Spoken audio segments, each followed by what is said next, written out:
আজকে আমি আপনাদেরকে দেখাবো বাংলাদেশে টিকে থাকা এক ঐতিহাসিক জমিদার বাড়ি। এটি রয়েছে ঢাকার রূপগঞ্জ থানায়। আর শোনাবো এক ভয়ঙ্কর শাসকের গল্প। তো চলুন দেরি না করে যাওয়া যাক সেই জায়গায়। আসসালামু আলাইকুম দর্শক, আজকে আমরা যাচ্ছি মুরাপাড়া ঐতিহাসিক জমিদার বাড়ি। সেখানে গিয়ে শোনাবো এক অত্যাচারী শাসকের গল্প। তো চলুন সম্পূর্ণ গল্প শুনতে আমাদের সাথে, লেটস গো। পাতা ঝরে যাওয়া কুয়াশার কোনো দিনে কুরে কুরে খায় শৈশবের ঋণে, পাতা ঝরে যাওয়া কুয়াশার কোনো দিন। হ্যালো, আসসালামু আলাইকুম ভ্রমণ প্রিয় ভাই ও বন্ধুরা, আশা করি সবাই ভালো আছেন। তো আমি আপনাদের মাঝে নতুন একটি ভিডিও নিয়ে এসেছি। আজকে এই ভিডিওটা খুবই চমৎকার, কারণ আজকে বাংলাদেশের ঐতিহাসিক একটি জমিদার বাড়িতে আমি নিয়ে আসছি। সেটা হচ্ছে মুরাপাড়া জমিদার বাড়ি। পাশাপাশি থাকছে বাংলা এক অত্যাচারী শাসকের গল্প। আজকে আপনাদেরকে এক অত্যাচারী শাসকের গল্প শোনাবো এবং তার সাথে দেখাবো ঐতিহাসিক জমিদার বাড়ি। কোনো দিনে কুরে কুরে খায় শৈশবের ঋণে, পাতা ঝরে যাওয়া কুয়াশার কোনো দিনে কুরে কুরে খায় শৈশবের ঋণে, ঘাসে জমে থাকা শিশির ফোটার দল সুরে সুরে ধায় কৈশোর। আসসালামু আলাইকুম দর্শক, আমরা এখন আছি ঐতিহাসিক মুরাপাড়া জমিদার বাড়ি। আর এখানে দুইটা ছোট ছোট মণ্ডপ দেখতে পাচ্ছি। এগুলো সম্ভবত পূজা মণ্ডপ হবে, গম্বুজের মতো, তো কি সঠিকভাবে জানি না। তো গাইস, আমরা গম্বুজের ভিতরে ঢুকে গেলাম।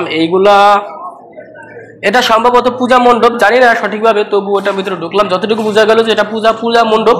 তো এইখানের দেওয়ালগুলো খুবই পুরনো হয়ে গেছে। আমরা যদি এখানে দেখি তাহলে এগুলো হাত দিয়ে স্পর্শ করলে খসে পড়ে।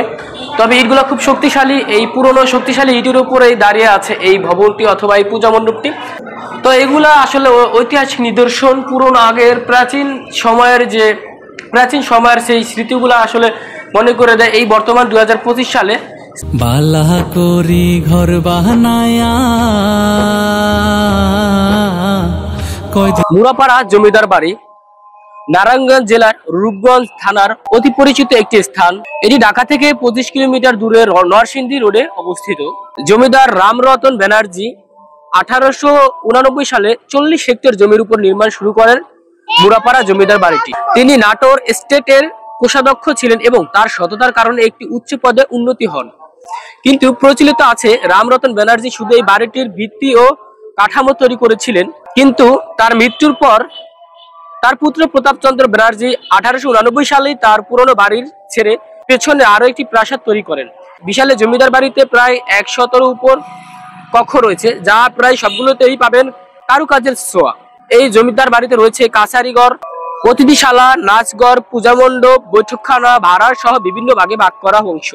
1909 সালে জগদীশ চন্দ্র ব্যানার্জি এই ভবনটিকে সম্পূর্ণ করেন এবং নিজেই একজন জমিদার হয়ে ওঠেন। জগদীশ চন্দ্র ব্যানার্জি একজন অত্যন্ত জনপ্রিয় ব্যক্তি ছিলেন, কারণ তিনি 2 বার দিল্লির কাউন্সিলর হিসেবে নবনির্বাচিত হন।